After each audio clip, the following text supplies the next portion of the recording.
Ba ba da ba ba. Whee!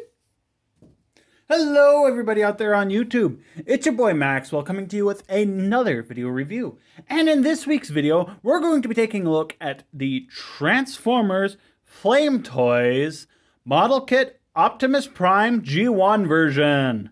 So here we are, and there he is. And first and foremost, as always, we're going to take a quick look at the packaging. So we're going to take Prime here, put him off to the side, and we're going to take a quick look at the packaging. And right up front here, we got a nice, lovely image there of the big bot himself. And of course, now my tripod doesn't want to work. There we go.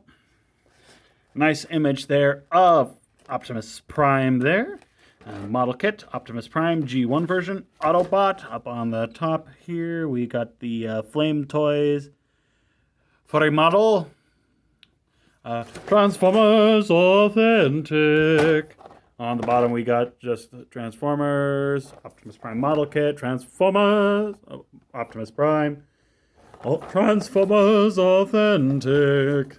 Same thing on this side, same as the bottom. This side is just an extended view of the image there. And then on the back of the box, you've got just your obligatory product shots worth talking about 40 movable joints.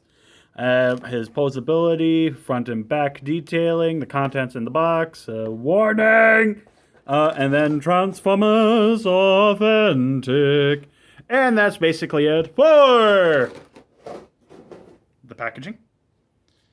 And moving right along here, we've got the FlameToys Generation G1 Optimus Prime model kit, fully built. And I gotta say, much in the same way with regards to like the IDW Megatron model kit, this was a really fun kit to build. Took me about a couple of hours to build it, and yeah, all around was really fun. Now, much like with Megatron, he is non-transformable, which is a bit of a downside in my opinion, but you know what? For what it's supposed to be, it works very well. So let's get in closer so we can let's get in closer and take a look at some of his detailing here. Starting with the head, that is a very nice Optimus G1 Optimus Prime head there. Yes, there is a little bit of those sprues on there, but I did the kit myself. I'll clean it up as I see fit. And so yeah, and just moving down here, you can see very, very cool, very nicely detailed figure throughout. Here's how he looks from the back. Very clean look, very uniquely stylized Generation 1 figure. Articulation for this guy, he does have over 40 points of articulation. I'll try to cover him as best as I can. Head is on a ball joint on the top of his head and as well as the base of his neck, so he can look up all the way. He can look down. He can look from side to side and go So you can do that if you want him to. Arms can go forward and back on joints that are on the inside there of his shoulder. Arms can go out full, very big length, and can also rotate. You got a bicep swivel. You got a double jointed elbow there for nice full range of motion there. Ball joints at the smokestack, so you can pivot them and angle them however you see fit. Wrists are on a swivel as well as a couple ball joint as well, so you get a lot of posability there. The grill chest section, the grill piece for his abdomen area is on a ball joint. His abdomen area is fully on a ball joint, so you get a lot of nice movement and motion there, with him being able to do like a full ab crunch if you want. Looks it's pretty cool. Doesn't look the greatest, but oh well. Hip skirts can move on the side and on the front, can move out of the way. This one on a ball joint, this one just on a pivot to allow for forward. Back motion can only go that far, and full splits. You do have a thigh rotation a little bit. You do have a double jointed knee for nice full range of motion there.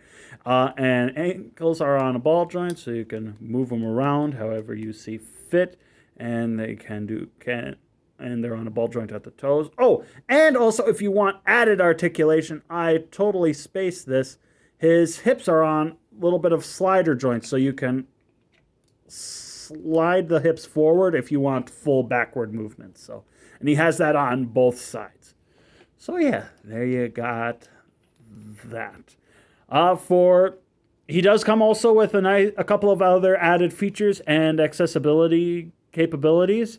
We'll get into some of them as we go into showcasing some of his included features, stuff that's included with him. Speaking of, why don't we get into his accessories? Now, him being a model kit, he does come with a ton of different accessories for your customization and playability for him.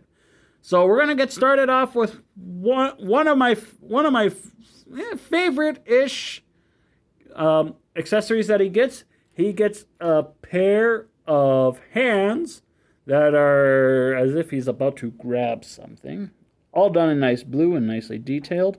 And what these will do is to interchange them out, you just don't pop them out like that. You just pop them out of their ball joint and you just attach them like so on both sides. And there goes his thumb. Give me one moment. There we go. We got his thumb back on him. So we're going to take his main hands that I usually will kind of leave on him, put them off to the side. And what these hands are for is his chest section can open up to reveal a little matrix chamber. And let's get in close here so you can take a look at that. Nice blue for the crystal part. If you're good with painting, you can paint some of these internals. Me, I might do that at some point. But what these hands are for is so that way you can pose them and or position them to make it look like he is opening up his chest. And using the light from that little light that is over there, which is just natural sunlight, he can light our darkest hour. You can do that totally if you want to. So that is something that you can do. We'll just close this all back up. One small thing that you don't have to necessarily do, which do with it as you may, is you don't have to glue the pieces, which is a cool thing. However, this windshield panel likes to pop out from time to time. So yeah, so those are those hands, and there goes the windshield again. I'll worry about that later. So we'll just get these hands popped out, and we'll show off some of his other accessories, some of his other hands that you get as well. Is you do also get a set of splayed hands as well. So you can have him do all kinds of, you can have him pose like a, no, Megatron, don't do it. You know, you can do that. These are just put in by ball joints. You also get a set of pointing fingers. So you can point at them and be like, that is where we must go, Autobots. Transform and roll. You can do that with either hand if you want to. And then for his hand accessories, you just get two left, which are trigger holding hands, trigger finger hands. Now, usually speaking, how I will have him displayed on my shelf is with his right trigger finger hand. Just plugs in, like I said, via a ball joint. And holding one of his other accessories, that being his ion blaster, which is done in a mid-tone section gray, which is pretty cool and very nice. Very nicely detailed. Looks very much like some of the other G1 Optimus Prime like guns that we are used to seeing. And this just slots into his hand with his trigger finger sitting right above where the trigger area is. And he holds it very securely. So that's pretty cool. And then his final accessory, which is going to be one that's going to be put into storage, is his battle axe hand. Energon battle axe, which is very cool and very nice looking. And this just plugs into his other hand, just in those ball joints, like everything else. So yeah, and he can still maintain a lot of that same level of articulation and stuff too, which is pretty cool. So there you go, and there you got that.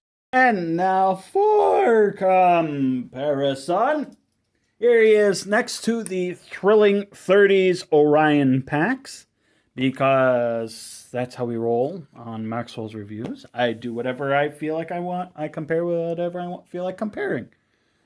So there you got that. Here he is next to the Transformers Cyberverse Bumblebee Adventures Deluxe Class Optimus Prime. Don't worry, I intend to review him and mech at him at some point. You can see how he scales that way. Here he is next to the Transformers War for Cybertron Siege Voyager Class Optimus Prime. You can see he's about the size of a Voyager, or about the size of a large size deluxe. However you want to put it, take it. Or you could also say that he's the same size as a Leader Class Optimus Prime. And don't worry, I'll get a review for him out too. I'm busy, so there you go. That. Here he is next to the Studio Series Bumblebee movie Optimus Prime. You can definitely see the two different angles for these figures. So there you got that. Here he is next to the Transformers Power of the Primes Power Master Optimus Prime Leader Class figure. This is a proper leader. He's tiny in comparison to the big bot, that big bot. So there you got that. Here he is next of all, G1 Optimus Prime. Oh, and they look so good together. They won't be on the same shelf, but man, do these guys look good together. You got that. Next, we have the Voyager class Optimus Primal. And yes, I'm doing a whole bunch of Optimus comparisons because I can. This is how we roll on Maxwell's reviews. There you got that. Next, here he is next to the Make Toys Cross Dimensions Striker Manus. And I'm definitely looking forward to reviewing him. I love this figure. My second third-party figure. I got both him and Raider Despotron around the same time, but I'll get into that when I review them. So there you got that. And last but certainly not least, here he is next to IDW Decepticon Megatron. So you can see how they look together. And so there you go. So there you have the video review for the FlameToys Generation 1 Optimus Prime model kit. He's a really cool, very fun figure. A lot of fun to build, put him together, and yeah. I guess the only major complaint that I might have is some of the joints that are used, some of the pieces that are used for his creation are a rubber-based one, and so being a semi-inexperienced model kit builder like myself, and I totally blame myself for it, is one of the joints that are used to help with his elbows did break. It got ripped in half because of my lack of proper knowledge and actually trimming them. So that is totally on me though. And yeah, as a whole, really cool, very fun figure. Very easy to build, very easy instructions to follow. And yeah, it does not take long to put them together. So, yeah, there you go. So, I picked this up from my local Hobby Lobby, and if you would like a FlameToys Optimus Prime Generation 1 model kit, you can always check out where they sell model kits in your local area and on your online retailers, because that's where they'll probably be most generally available. So I think that will just about do it. So I hope you guys enjoyed this video review. If you did, please be certain to leave a like, comment, subscribe, share this video with whomever you think might like it, and don't forget to check me out on social media. There will be links in the description down below. And so until next time, everybody, stay safe and stay funny. Camera fall down. Be sure to subscribe for more of Maxwell's reviews. Are we getting paid for this?